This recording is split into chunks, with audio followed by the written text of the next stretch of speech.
BOC 2023, we've got another great interview for you today. She's one of the featured speakers here helping educate all of the attendees. I'm talking to none other than Chala Dincoy.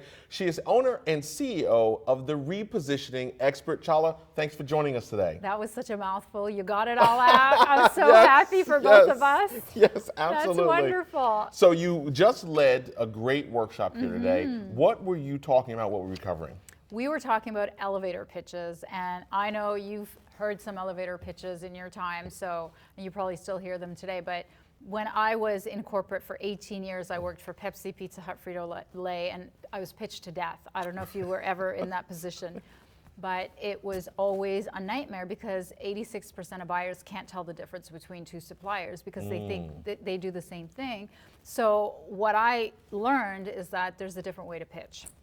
So now I've got to get those secrets, right? So for those who didn't have the pleasure of being in your workshop today, because you came all the way from Canada to pour into the audience today, what were some of the tips that you were sharing with them there? So first, please have self-amnesia. Like, stop talking about yourself. You lose people after 7 seconds. They've already decided whether they're going to listen to you or whether you're credible or not. Within 7 seconds, they're like turning off. And so always start, when you open your mouth, talk about them. So always talk about them and always talk about their pain, because 70% of humans purchase based on pain, and corporate buyers are no different.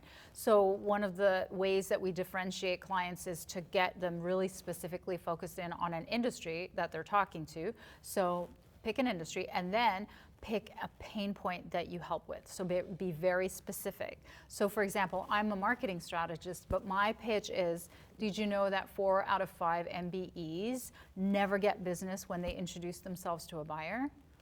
And what I do is I help fix what's coming out of their mouth so that every hello turns into an appointment.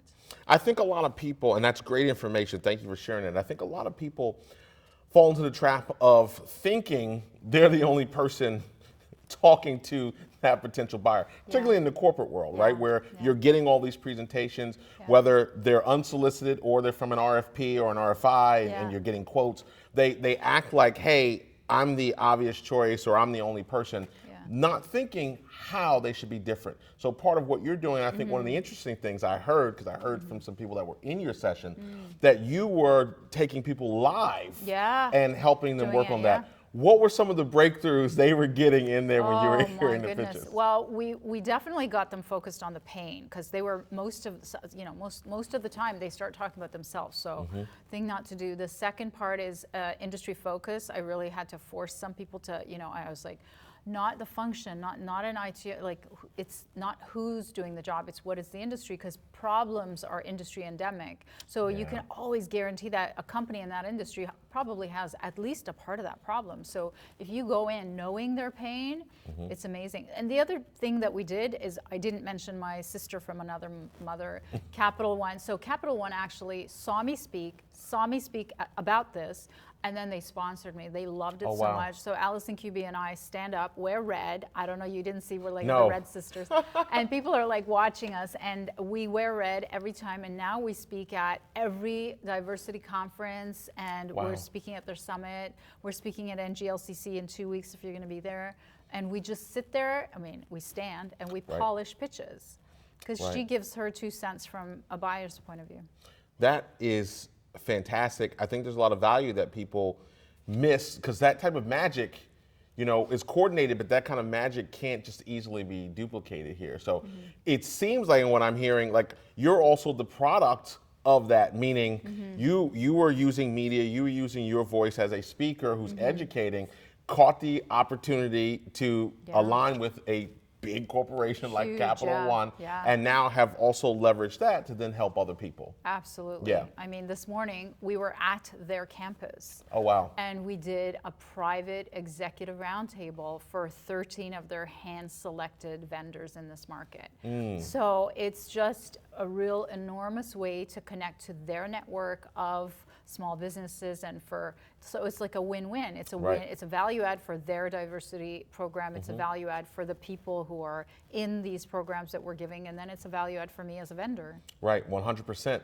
The other thing I was thinking as you were talking is, getting them to get specific. And I think all too often there's a lot of fear Yeah. because people go, well, I can help them, I can help them, I can Yeah. help them. And they're afraid to go narrow when they don't realize, I talk about, right, simplify to multiply, Yeah. right? So how do you get people over that hump? I mean, it's one thing to just tell them as from an advice perspective, but how do you, if you're working with someone potentially long-term to help refine them, you know, you had 2 hours today, but in the long term, how do you change that mentality?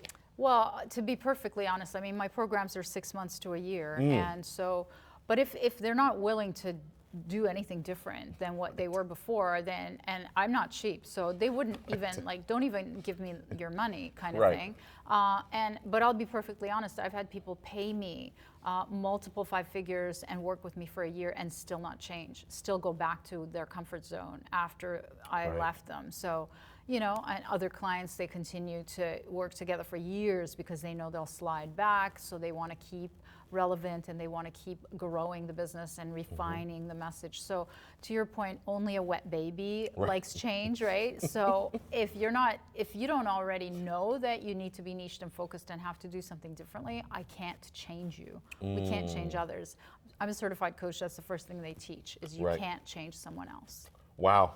Yeah. How do people, if they want more, they think they need to be repositioned, or they might not even know that they need to be repositioned. How do people get in contact with you? So it's repositioner.com. Okay. A little bit easier to say. Yes, simple enough. Chala, thank you for joining the RVA Thank you Small for Business having me. Network. Absolutely.